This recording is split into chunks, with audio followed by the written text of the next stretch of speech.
nataod na nato finally ang ato ang project na kining signage sa JKK Holy Family dinha sa Gagliardi Street, Zone 2, Digo City.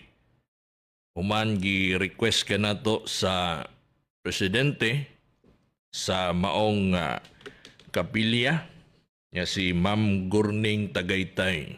May buntag sa imo din na Ma'am Gurning. Sa mga taga Gagliardi kang Ma'am Lurvy Marquez, ang Winchy Marquez diha sa Gagliardi o kang attorney Gilbert Mayor.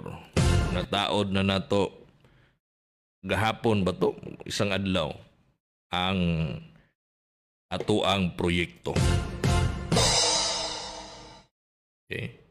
Pasalamat sila, syempre, lipay sila, way sa payana, no? Kay mao lagi na ginaingon na to nga kutob sa makaya na to, mo project gyud ta. As long as naapatay honorarium nga dawaton sa barangay, i-share gyud na to na pinaagi sa mga proyekto.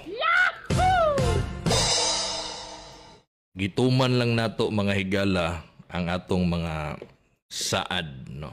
Although wa kita gyud nya ingon niya ni saad gyud ta ana, pero sa ako ang konsensya, sa ako ang hunahuna nya muhimo gyud tag proyekto gyud, no.